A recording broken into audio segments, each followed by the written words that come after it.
The house stood like a quiet king on a hill, its windows glowing against the dark night sky.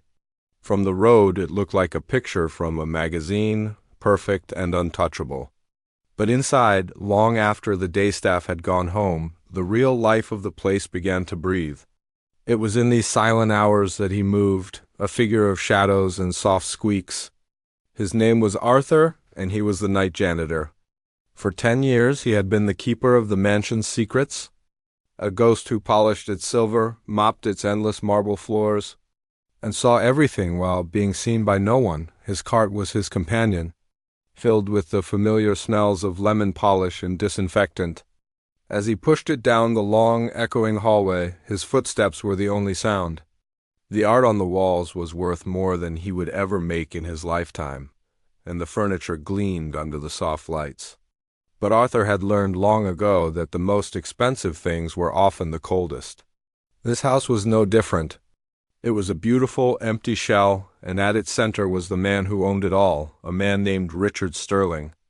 To the world, Richard was a hero. A self-made millionaire who, after a tragic accident took his wife's sight, had dedicated his life to caring for his 2 blind daughters. He gave interviews about the challenges and the blessings, his voice full of a warmth that never quite reached his eyes.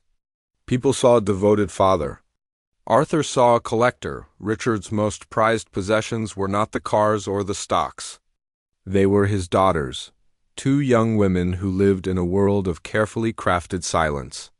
He had created a perfect environment for them, or so he said. Every rug was placed exactly so they would never trip.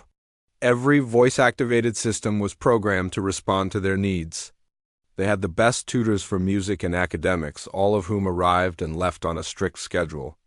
Their lives were as polished and predictable as the marble floors Arthur cleaned. They were 20 years old, but they had the freedom of children. Their world was this house, and their father was the gatekeeper. The girls, Chloe and Sophia, moved through the hallways with a grace that was both beautiful and sad. Their blindness was a part of them, but it was not the whole of their story. They knew the house by its sounds and smells, the feel of the cool banister under their fingers, the way the air changed near the large windows. They were rarely apart, their hands often finding each other's for comfort in the vast, quiet spaces. Their only true escape was the music room. It was a large, sun-filled room during the day, with a grand piano that seemed to hold all the words they were never allowed to say. For hours they would play, their fingers dancing over the keys, creating a world of sound that was entirely their own. It was the one place their father's control seemed to soften, if only because their talent was another asset he could boast about. Arthur often paused his work outside the music room door. He would lean on his mop handle and listen. He wasn't a musician, but even he could hear the story in their playing. There was longing in the notes and a deep, quiet sadness that spoke of a life lived behind glass. He had seen them grow up. He remembered when they were little, running through the halls with more laughter, their small hands exploring the world with curiosity. But as they got older, their father's grip had tightened. The laughter had faded, replaced by a quiet obedience that was more unsettling than any rebellion. He watched how Richard would touch them, not with a father's warmth, but with the possessive air of a man inspecting his property. He would straighten Chloe's collar or adjust a strand of Sophia's hair, his movements precise and devoid of affection. Their days were a perfectly timed performance. Breakfast at 8, with a nutritionist who had planned every meal. Lessons from 9 until noon. Lunch, then more lessons or therapy. In the afternoon, they were allowed free time in the music room or the library, but they were never alone. A nurse or a tutor was always present. They had no friends. No one their own age ever came to visit. The list of approved people was short and carefully vetted. Richard called it protection. He would tell anyone who listened that the world was a dangerous place, especially for 2 vulnerable young women. He was just keeping them safe. But Arthur saw it for what it was, a prison. A very beautiful, very comfortable prison, but a prison nonetheless. One evening, as Arthur was polishing the large, ornate mirror in the main foyer, he saw Richard come down the grand staircase. The girls were behind him, one hand on the banister, the other holding onto her sister's arm. They were dressed elegantly, as if they were about to attend a gala, but their faces were blank. "Remember," Richard said, his voice sharp and clear in the empty hall, "you will smile. You will be gracious. You will answer the questions I have prepared for you. You will not speak to anyone else. Is that understood?" The girls nodded in unison. "Yes, father," they said, their voices soft and identical. There was no emotion in their response, only the dull tone of habit. Richard smiled, a thin, satisfied curve of his lips. He was not their father. He was their director, and they were his star performers later that night. After the girls had been escorted to their rooms and the house had fallen back into its deep silence, Arthur found himself outside the music room. He noticed something he had seen 100 times but never truly thought about. There was a heavy, modern lock on the outside of the door. It was a digital keypad, the kind that required a code. It was always locked from the outside. He stood there for a long moment, the image burning in his mind. Why would you need to lock a door from the outside to keep people in? It wasn't about keeping intruders out. It was about making sure the prisoners couldn't escape. A cold feeling settled in Arthur's stomach. He had always known something was not right in this house, but seeing that lock, understanding its true purpose, made it all horribly real. This wasn't just about control. It was about captivity. He finished his rounds, his mind no longer on the shining floors or the dust-free surfaces. All he could think about were the 2 young women locked away in their gilded cage, and the faint sound of a piano that seemed to cry out for help. The house started to change. It wasn't a sudden shift, but a slow, creeping transformation, like a frost forming on a window pane. It began with small things most people wouldn't notice. But Arthur noticed. He noticed because his job was to notice the details, the small scuffs on the floor, the faint layer of dust on a high shelf. He was paid to see what others overlooked. Shiny new posters appeared on the walls, framed in elegant silver. The paper was thick and glossy, and they all had the same thing printed on them, a beautiful, stylized image of an eye with a single musical note held in its center. Underneath, in a flowing, fancy script, were the words, "The Sterling Vision Foundation." The day staff whispered about it with excitement. It was a wonderful thing Mr. Richard was doing, they said. A charity to help blind children, started in honor of his own daughters. It made him seem even more like a Saint. The girls were at the center of it all, of course. One afternoon, Arthur was cleaning the grand ballroom, a place he usually only touched once a month when he saw them. A team of photographers and stylists had taken over the room. Bright lights were set up, and large white screens bounced the light back, making the room feel like a different world. Chloe and Sophia were sitting on a fancy velvet bench, dressed in simple, flowing white dresses. A woman was fussing with their hair, while a man with a camera was kneeling in front of them, his voice full of a fake cheerfulness that made Arthur's skin crawl. "That's it, girls. Just look towards the sound of my voice." "Perfect. Now give me a little smile. Think of something happy." The girls tried. They turned their faces towards the camera, and their lips curved into the shape of a smile, but their eyes, which saw nothing, were empty. It was like looking at 2 beautiful dolls. Richard stood off to the side, his arms crossed, watching everything like a hawk. He wasn't looking at his daughters with love. He was looking at a product, making sure it was perfect. He gave a small, sharp nod of approval. The picture would be on the cover of every major magazine, a symbol of tragic hope, a perfect image to launch his foundation. Days turned into a week, and the buzz about the foundation grew. The house was filled with new people, men in expensive suits who shook Richard's hand with too much force and women who laughed too loudly. They talked about galas and fundraising, about publicity and brand synergy. Arthur moved through them with his cart, invisible as always. He heard snippets of conversation as he emptied trash cans and wiped down tables. They all praised Richard's generosity, his vision. But Arthur saw how Richard's eyes would glint when they talked about the large donations that were already coming in. It wasn't the look of a man happy to help others. It was the look of a predator who had just spotted an easy meal. The real truth came to him on a quiet Tuesday night. The house was finally empty again. The visitors had left, the day staff had gone home, and the girls were locked away in their rooms. Arthur was working his way down the main hallway on the second floor, the one that led to Richard's personal office. He was on his hands and knees, scrubbing a stubborn stain near the baseboard. The door to the office was usually shut tight, a solid barrier of dark wood and brass. But tonight it was opened just a crack, letting a thin slice of yellow light fall onto the polished floor. A voice drifted out, low and confident. It was Richard. He was on the phone, pacing back and forth in his office. Arthur froze, his rag still in his hand. He knew he should move on, that eavesdropping was a fireable offense.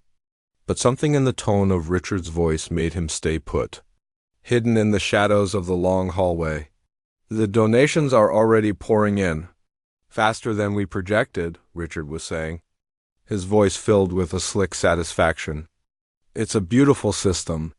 We use the foundation's charitable status to bring in the cash, tax-free. Then we wire it out through the shell corporation in Panama. By the time the auditors even think to look, the money is long gone, clean as a whistle. Arthur felt a cold knot form in his stomach. He was no expert on business, but he knew what money laundering was. This wasn't a charity. It was a robbery. He stayed perfectly still, barely breathing, listening to the man the world called a saint describe his crime, but the worst was yet to come. There was a pause on the line, and Richard laughed, a cold, humorless sound. "Oh, that's the best part," he continued, his voice dropping even lower. "And the girls, they are the key to the whole thing. Their story is the engine. Once the foundation is established and the public trust is secured, I'll file the petition. With their condition, it should be a simple matter to have them declared legally incompetent." Arthur's blood ran cold. He knew what that meant. Richard would take everything from them. Their freedom, their choices, their future. "Their mother's trust will be completely under my control," Richard said, his voice dripping with greed. "They won't be able to sign a check without my permission. They will be entirely dependent." There was another pause, and then Richard said the words that would echo in Arthur's mind forever.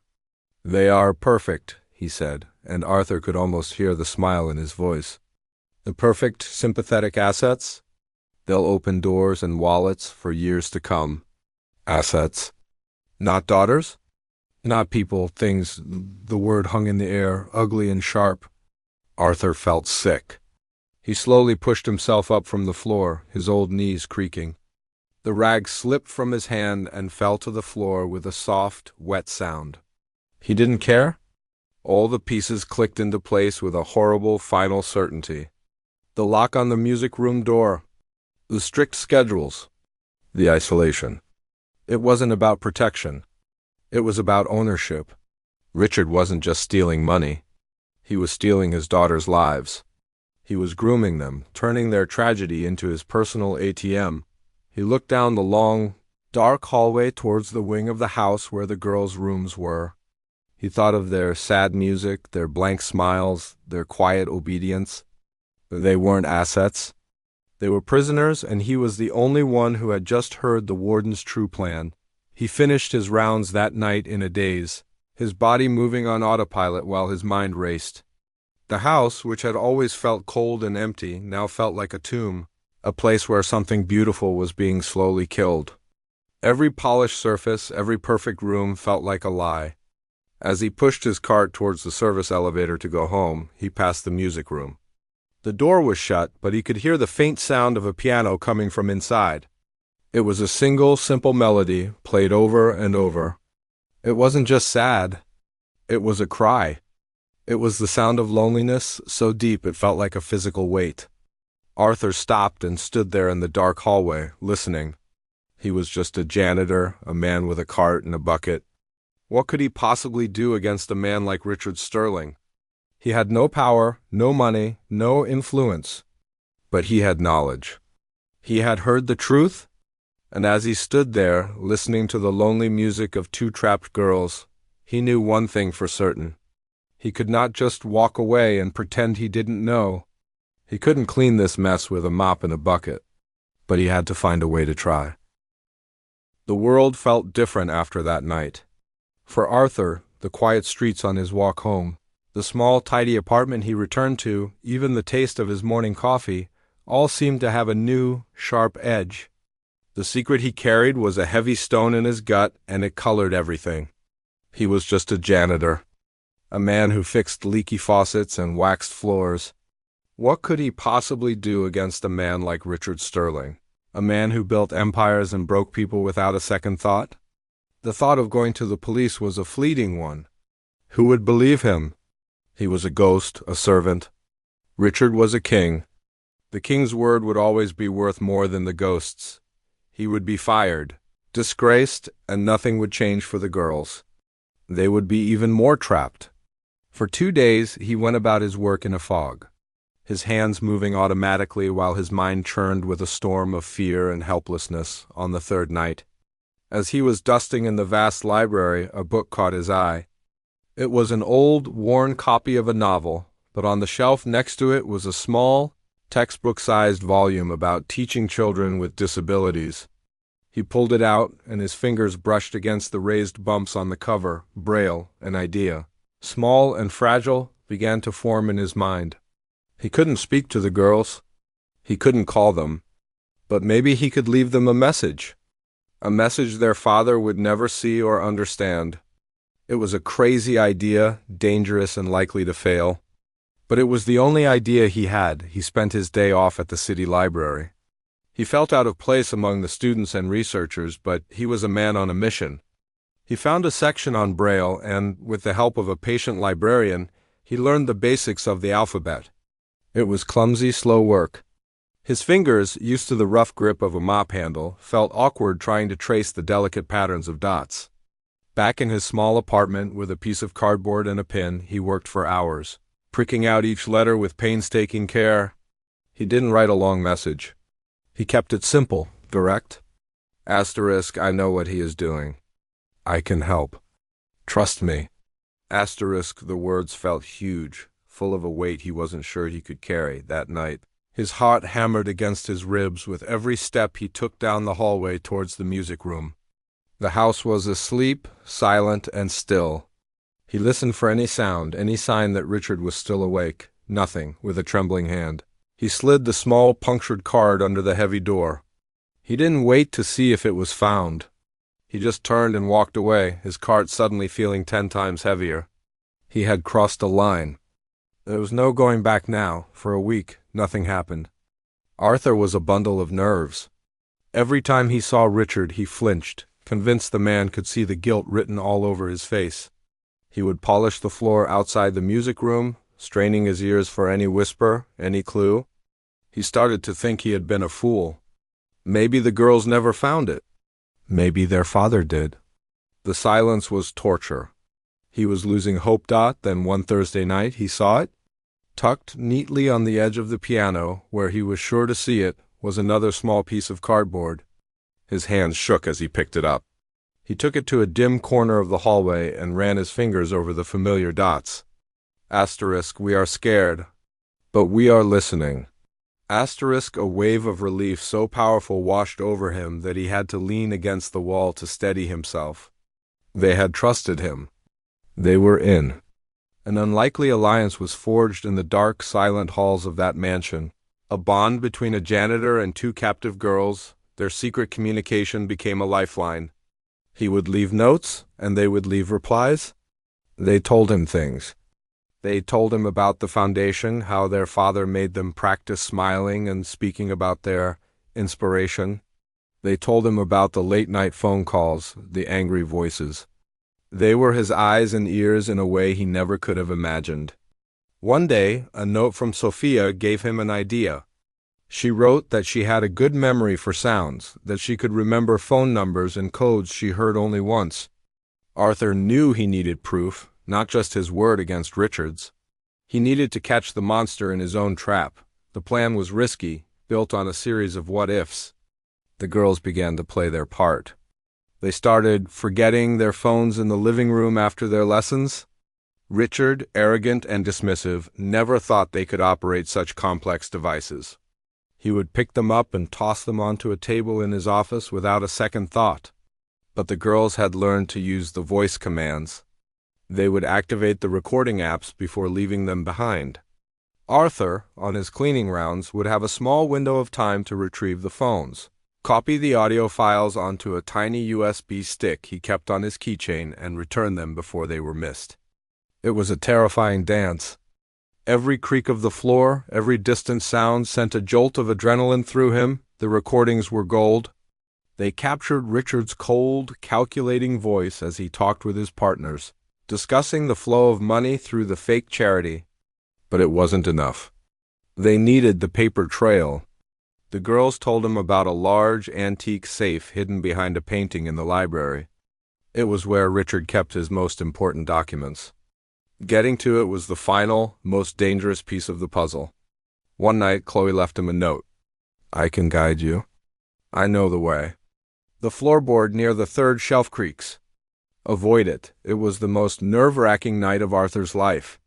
The house was a minefield of sound. He met Chloe by the library door, her small figure a silhouette in the moonlight.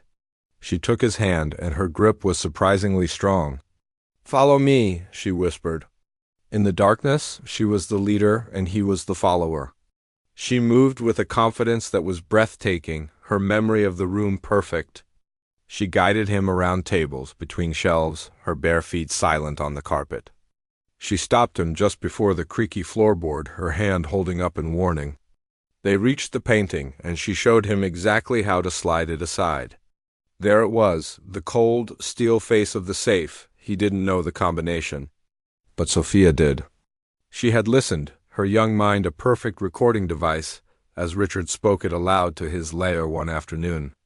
Arthur slowly turned the dial, his fingers slick with sweat. Right to 12, left to 30, right to 5, a heavy click echoed in the silent room. The door swung open. Inside were files, stacks of them. He didn't have time to read. He just grabbed the ones that looked official, the ones with the foundation's letterhead and the name of the shell corporation. He shoved them into his bag, his heart pounding like a drum. Chloe guided him back out of the library, and they parted without a word, two shadows returning to their places in the dark. Back in the safety of a small supply closet, Arthur, a man who had once been an accountant before a bad business deal cost him everything, looked at the documents. He understood the numbers, the shell game, the fraud. He now had the weapon he needed. It was no longer just a secret. It was evidence. And it was time to figure out how to use it. The night of the gala arrived, and the mansion transformed. It was no longer a quiet, cold cage, but a stage, ablaze with light and filled with the city's most powerful people. The air hummed with the sound of clinking glasses, soft laughter, and the murmur of expensive conversations. Waiters in crisp black and white moved through the crowds with trays of champagne and fancy little foods. Arthur pushed his cleaning cart along the edges of the grand ballroom, a ghost in a world of silk and diamonds. To the guests, he was just part of the scenery, a fixture to be ignored. But tonight, he was the most important person in the room. In his pocket, a small USB drive felt like a block of ice, a cold, heavy secret that could burn the whole place down. He watched the guests, their faces bright with admiration for their host, Richard Sterling. Richard was in his element, moving through the crowd with a practiced smile, shaking hands and accepting praise for his wonderful foundation. He was the picture of a generous philanthropist, a loving father, but Arthur saw the flicker of calculation in his eyes, the way he sized up each person not as a guest, but as a potential donor. He was a predator in a tuxedo, and the entire room was his hunting ground. Arthur's mission was simple, but terrifying. He had to get the evidence to someone who could make it public, and it had to happen at the perfect moment. He had spent the last few days studying the faces of the local news crews that had been setting up equipment. He found his target in a young woman, a reporter with a tired but determined look in her eyes. She was from a smaller station, probably hungry for a big break. As she was setting up her camera near the side of the stage, Arthur accidentally bumped his cart into her equipment stand. "Oh, so sorry, miss," he mumbled, his voice rough and quiet. As he bent to help her, he pressed the small USB drive into her palm. "If you really want a story," he whispered, his eyes fixed on the floor. "Play this." After the video of the girls, "Don't ask questions. Just play it." He didn't wait for a reply. He just straightened up, gave a small nod, and pushed his card away. Disappearing back into the shadows before she could even process what had happened, the lights in the ballroom dimmed, and a hush fell over the crowd. Richard walked to the center of the stage, the spotlight making his silver hair shine. He beamed, soaking in the attention. "Thank you all for being here tonight," he began, his voice smooth and full of emotion. "We are here to celebrate hope. We are here to celebrate vision. But most importantly, we are here to celebrate the two incredible young women who taught me what true vision really is." He gestured to the side of the stage, and the spotlight moved to reveal Chloe and Sophia sitting side by side at a grand piano. They looked beautiful, dressed in matching pale blue gowns. But there was something different about them tonight. It wasn't just their appearance. It was the way they held themselves. There was a quiet strength in their posture that hadn't been there before. "They will now play a piece they wrote themselves," Richard announced, his voice thick with pride. "I call it My Father's Eyes." The name was a lie, of course, just another part of the show. But as their fingers touched the keys, the music that filled the room was not a sad, tragic melody. It was strong, clear, and full of a quiet, powerful resolve. It was not the sound of victims, but of survivors. The notes were a conversation, a promise between them. Arthur, standing in the back near the service doors, felt a lump form in his throat. He wasn't just a janitor anymore. He was part of this. He was part of their song. When the music ended, the room erupted in applause. It was loud and long, a wave of admiration for the poor, inspiring girls. As the applause died down, a large screen behind the stage flickered to life. It was time for the video, the carefully crafted, tear-jerking story of the Sterling family, complete with soft music and sad, smiling faces. The reporter in the corner held the USB drive in her hand, her heart pounding. She looked at her producer, who just shrugged. She looked at the screen, then at the confident, smiling face of Richard Sterling. Taking a deep breath, she made a choice. She slotted the drive into her laptop and queued up the first file. The video ended, and the crowd was on its feet, giving a standing ovation. Richard took the stage again, his face glowing with triumph. "Thank you," he said, his voice thick with fake emotion. "Thank you. Your generosity will help so many." He was cut off. The screen behind him flickered again. Instead of fading to black, a new image appeared. It was just a list of numbers at first, a confusing chart. But then a voice filled the room. It was Richard's voice, cold and clear, taken from the recordings Arthur had copied. "The donations are already pouring in, faster than we projected. We used the foundation's charitable status to bring in the cash, tax-free. Then we wired out through the Shell Corporation." A confused silence fell over the room.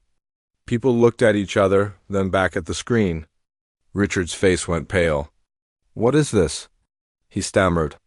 "Turn it off. Security." But it was too late. The voice continued, followed by another recording.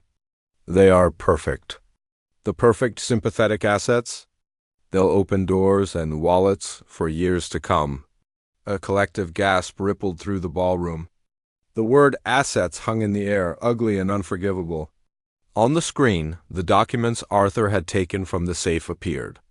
The bank transfers, the fake invoices, the undeniable proof of the massive fraud. The illusion was shattered. The saint was exposed as a monster. Richard stood frozen on the stage, his mouth open, his face a mask of panic and rage. He looked like a statue cracking apart. The crowd was no longer applauding. They were staring in horror, whispering in shock. The admiration in their eyes had turned to disgust. In that moment, the grand doors at the back of the ballroom swung open. The room fell completely silent. 2 uniformed police officers walked in, their faces serious and their eyes fixed on the man on the stage. Behind them, more officers followed. The young reporter who had played the video pointed her camera directly at Richard, her face a mixture of fear and exhilaration. This was the story of a lifetime. Richard saw the officers and he knew it was over. He tried to run, but there was nowhere to go. He was trapped on his own stage, in front of the very people he had spent years manipulating. As the officers moved towards him, the camera lights from the news crews filled the room, capturing every moment of his downfall. Arthur watched from the shadows by the door. He saw the look on the girls' faces as a staff member gently led them away from the chaos. They weren't smiling or crying. They just looked free. His job was done. He turned, pushed his cart through the service door, and disappeared into the night, leaving the wreckage of a millionaire's empire behind him. The news cycle churned and moved on as it always does. The story of the Sterling Foundation's collapse was a blockbuster for a few weeks, a shocking tale of greed and deception played out on a grand stage. Richard Sterling's trial was a media circus, but the outcome was never in doubt. The evidence was a mountain he could not climb. He was convicted, his empire was dismantled, and he was sent away to a place where he could no longer harm anyone. The public quickly found new scandals to follow, new faces to talk about. But for the two young women at the center of it all, life was just beginning. The aftermath was not a series of headlines, but a quiet, confusing, and sometimes terrifying journey into the unknown. In the days following the gala, the girls found themselves in a small, tidy apartment under the care of a kind social worker named Agnes. It was a world away from the mansion. Here, the floors creaked, the windows were small, and the furniture was soft and worn with use. For the first time, there was no schedule. No one told them when to eat or when to sleep. The silence was the biggest shock. In the mansion, there was always the hum of some machine or the distant, controlled sound of activity. Here, the only sounds were the traffic from the street below and the quiet ticking of a clock. It was the sound of freedom, and it was deafening. Agnes didn't push them. She just made them tea and let them sit. She understood they had been in a cage for a long time, and the door had just been flung open. They needed to learn how to fly on their own. Their first real act of freedom was a simple trip to the grocery store. Agnes took them, not pushing them in a wheelchair, but walking slowly between them, their arms linked. The girls were overwhelmed. The cacophony of sounds, the smells of different foods, the feeling of so many people moving around them, it was a sensory explosion. In the produce section, Chloe reached out and her fingers touched a fuzzy peach. She had eaten peaches before, of course, but they had always been washed, sliced, and placed on a plate for her. This was the first time she had felt the soft skin, the slight give of the ripe fruit. She held it in her hand for a long time, a small, round miracle. They chose their own food for the first time, not from a menu, but by touch and smell. They came home with a bag of mismatched items, things they were curious about, and they ate them sitting on the floor of the living room, laughing as they tried a sour lemon for the first time. It was a messy, imperfect, and wonderful meal. The legal process to untangle their mother's trust was long and complicated, but in the end justice prevailed. The money was theirs, truly theirs. They didn't want a mansion. They didn't want servants or fancy cars. What they wanted was a place that was theirs, a place where they could feel the sun and hear the rain. With Agnes's help, they found a small, modest house on a quiet street. It had a big backyard with an old wooden deck and a patch of overgrown grass. The day they got the keys, they stood in the empty living room and just listened. They could hear a dog barking a few houses down, a lawnmower, the distant chime of an ice cream truck. It was the sound of a real neighborhood, the sound of life. They ran their hands over the rough texture of the walls, not the cold, perfect marble of their old home. This place had history. It had soul. It was theirs. They didn't know what to do with their lives at first. The world was a big, scary place. But they had each other, and they had their music. One afternoon, while sitting on their new deck, Sophia had an idea. "Father faked a foundation," she said, her voice quiet but firm. "What if we made a real one?" They decided to use their money to create a small music school for visually impaired children. They didn't want a big, fancy building. They found a small, humble storefront in a busy part of town. They painted the walls themselves, the smell of fresh paint filling the air. They bought a few good quality pianos and some comfortable chairs. They named it simply the listening room. It was a place where children could come and learn music not as a therapy, but as a joy. A place where their other senses were celebrated, not seen as a deficit. Meanwhile, Arthur had gone back to his life. He had taken a job as a janitor at a local community college. The work was the same. The smells of cleaning fluid were the same, but he felt different. There was a quiet peace in him that hadn't been there before. He followed the news about the girls, feeling a sense of fatherly pride when he read a small article in the local paper about their new music school. He never expected to be thanked or recognized. He had simply done what was right. He was a ghost again, and that was okay with him. He would sometimes walk past the music rooms at the college and pause to listen to the students practicing. And he would think of two sisters whose music had finally been set free one afternoon. He was mopping the floor in the main hallway of the college when he heard a familiar sound. It was a piano melody coming from one of the practice rooms. It was simple, but it was played with a confidence and a lightness that he recognized immediately. He pushed his cart to the side and stood by the door, listening. When the song ended, he heard a soft voice say, "We thought we might find you here."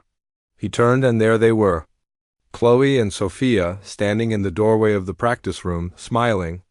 They weren't dressed in fancy gowns or sad, perfect outfits. They were wearing simple jeans and t-shirts. They looked like two ordinary young women. They looked happy. "We wanted to invite you," Sophia said, holding out a small hand-printed flyer. It was an invitation to the grand opening of their school. "We couldn't have done it without you," Chloe added softly. Arthur looked at the two of them, at the genuine warmth in their smiles, and felt a lump form in his throat. He just nodded, unable to speak. A few weeks later, he went to the opening. The school was small and filled with light and the sound of children laughing and making music. It was everything their father's foundation had pretended to be. The girls gave him a tour, their hands lightly touching the walls, the pianos, the faces of the children, as if memorizing every detail of this new world they had built. They didn't make a big speech in front of everyone. They just led him to the main piano room. "This is for you," Chloe said. And they sat down together and played. It was the same song he had heard in the college practice room, but this time it was fuller, richer. It was a song of struggle and darkness, but it was also a song of hope and light. It was the story of their lives, and it was beautiful. As he sat there, listening to the music that had set them all free, Arthur knew that this was his reward. Not fame or money, but this quiet moment, this simple, perfect sound of a new beginning.